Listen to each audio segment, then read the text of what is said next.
Hello అండి. ఎవరు చేయనటువంటి కాకరకాయ పులుసు వేసి ఎలా చేయాలో కర్రీ నా స్టైల్లో చూపిస్తాను. ఫుల్ వీడియో చూడండి.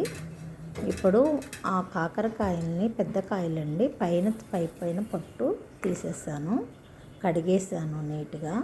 తర్వాత ఉప్పు, పసుపు, కారం, కొంచెం అల్లం వెల్లుల్లి పేస్ట్ ఒక స్పూను, తర్వాత పెరుగు వేసానండి. చూడండి, మీరు ఫుల్గా వీడియో చూస్తేనే అర్థమైద్ది. 4 పచ్చిమిరకాయలు అలా వేసేసాను, ఒక టమాటా సన్నగా తరిగాను, మొత్తం వేసి కలిపానండి. అంత చింతపండు వేసాను, అంతే. పులుసు పిసి పెట్టుకున్నానండి. ఫస్ట్ అవన్నీ కలిపి ముక్కలన్నీ కలిపేటట్టుగా చేసుకోండి. తర్వాత ఈ పులుసు వేసేసి పొయ్యి మీద పెట్టేసి సిమ్లో అలాగే ఉడికిన వరకు ఉడకపెట్టేసేయాలండి. దగ్గర వచ్చినంత వరకు ఉడకపెట్టాలి.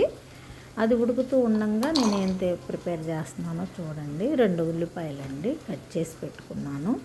తర్వాత ఎండు కొబ్బరి, కొంచెం జీలకర్ర, 2 చెక్కలు, దాచిన చెక్క, 2-3 మొగ్గలు, యాలకి మొగ్గలు, లవంగ మొగ్గలు, బాదాలు 4, జీడిపప్పు 4 వేసుకొని మొత్తం మిక్సీ చేశానండి. గ్రైండ్ చేసి గుజ్జులాగా పెట్టుకున్నాను. అలాగా కావాలంటే గసగసాలు వేసుకున్న వాళ్ళు ఉంటే గసగసాలు వేసుకోవచ్చు, నువ్వులు వేసుకున్న వాళ్ళు నువ్వులు వేసుకోవచ్చు. కాకపోతే నేను నువ్వులు వేయలేదు. ఆల్రెడీ కాకరకాయ వేడి కదా, మళ్ళీ నువ్వులు వేస్తే వేడి అనేసి నేను అది షిఫ్ట్ చేశాను. తర్వాత ఇవి ఇంతవరకే వేస్తానండి. చూడండి, చాలా టేస్టీగా ఉంటుంది. తర్వాత తాలింపు వేసేసి అది ఉడికిపోయిందండి చక్కగా కాకరకాయ. ఈ లోపల ఇది ఉడకబెట్టుకున్నామని ఆయిల్ వేసి వేయించుతున్నాను. ఈ పేస్ట్ ఉంది కదా, ఈ పేస్ట్ వేసి అంతా సిమ్లో ఉడకబెట్టుకుంటేనే బాగుంటుందండి.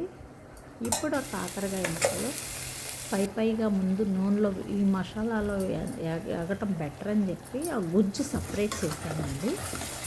ముక్కలు వేరుగా సపరేట్గా తీసాను. ఇవి వేగిపోయాయి. బెల్లం కూడా వేసాను, చూసారా అండి. అవి వేగిన తర్వాత మళ్ళీ ఆ గ్రేవీకి సరిపడగా ఉప్పు, కారం వేసాను. తిప్పేసాను, దగ్గరికి వచ్చేటట్టుగా చేసుకొని తర్వాత ఒకటిగా పేర్చుకున్నాను. ఈ ముక్కలు చెదరకుండా ఉంటేనే ముక్క పళంగా తినడానికి టేస్ట్ ఉంటుందండి.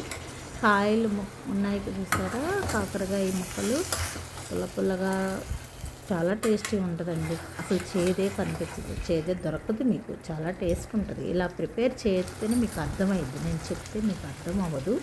ఒకసారి ప్రిపేర్ చేసుకోండి. అలాగా వేసిన తర్వాత సిమ్లోనే అలాగ తయారు చేసాను. చూస్తారా టేస్టీగా, కలర్ఫుల్గా ఎంత బాగుందో.